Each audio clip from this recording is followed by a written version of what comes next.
तो ये लग रहा है, मैंने आपके शो पे पहले ही कहा कि एक तरफा होना चाहिए।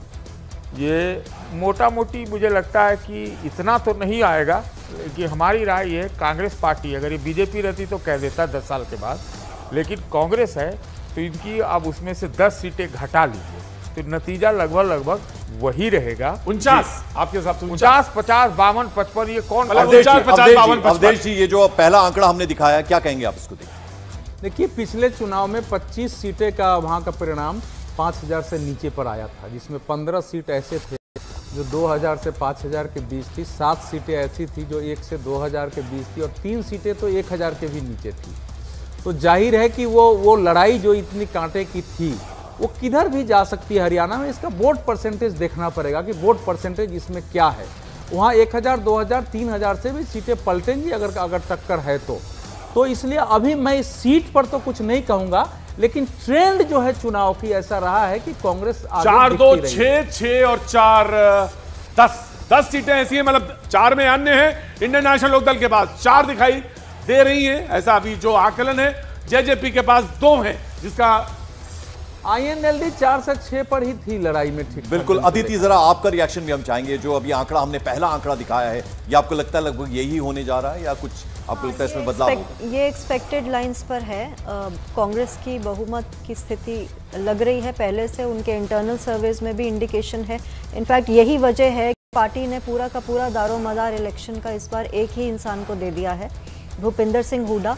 क्योंकि आपको याद होगा कि पिछली बार उनको बहुत लेट अध्यक्ष बनाया गया था और उनको लाया गया था कैंपेन में, जिसकी वजह से कांग्रेस 4 से 6 सीटें कम पाई थी और बीजेपी 40 सीटें होने के बावजूद जेजेपी के साथ 10 सीट्स पाकर। अदिति कह रही है कि सारा श्रेय जो है जाएगा हुड्डा जी के पास। गुरमीत जी भी हमारे साथ बाहर से जुड़े हुए हैं। गुरमीत जी, आप बताइए, यहाँ सीधे सीधे कांग्रेस की सरकार बनती नजर आ रही है। 59 सीटें, ये पहला आंकड़ा हमने दिखाया है, हालांकि केवल ये अनुमान है, नतीजे तो आएंगे 8 तारीख को। क्या कहेंगे सर आप? देखिए, मैं तो केवल यही कहूंगा कि राहुल गांधी जैसे उन्होंने वहां पर आइसक्रीम खाई, वैसे यहाँ पर माथुराम जी की जलेबी तो वो पहले ही खा के गए हैं। तो इस बात की पूरी संभावना है कि उन्हें जीत का लड्डू भी 2-3 दिन में मिल जाएगा। एक मैं बस करेक्शन कर दूं, जो अभी अदिति कह रही थी, उनको पिछले चुनाव में अध्यक्ष नहीं बनाया गया था, शैलजा जी को बल्कि अध्यक्ष बनाया गया था। जो पिछला विधानसभा चुनाव हुआ था, तो पिछले जो विधानसभा चुनाव में ये शिकायत थी कि भाई जो कमांड है वो उस तरह से नहीं मिली और कोऑर्डिनेशन नहीं मिला। इस बार क्योंकि उदय भान जी अध्यक्ष थे, जो उन्हीं के आदमी थे एक तरह से, तो सारा का सारा जो गेम था वो उनके हाथ में है, तो वो अपना श्रेय जरूर लेंगे। जहां तक कड़े मुकाबले की बात है, देखिए मैं अभी जो पिछली बार, क्योंकि बीच में बात वो हो गई थी, जम्मू आप चले गए थे, जो माहौल, ये जो सारे फैक्टर्स हैं वो सारे ठीक हैं, लेकिन जो माहौल रहता है वो ओवर पावर कर लेता है जो मैनेजमेंट होता है उसको। क्योंकि अगर वो मैनेजमेंट, तो देखिए तीसरा चुनाव जीतना हरियाणा में आज तक कोई जीता नहीं, तो इसलिए मोदी जी भी जब अभी सरकार दिल्ली में बनी है, वो आप जानते हैं कि वो लड़खड़ा के बनी है।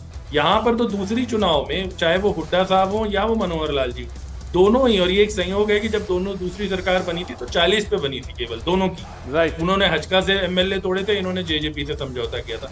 तो तीसरी बार आने का जो अंदाजा था वो सबको यही था कि इस बार कांग्रेस वापसी करेगी, और कांग्रेस की शुरुआत जो 91 में उनकी परफॉर्मेंस थी, 51 सीट्स, वहां से कांग्रेस ये कहा जा रहा था कि शुरू।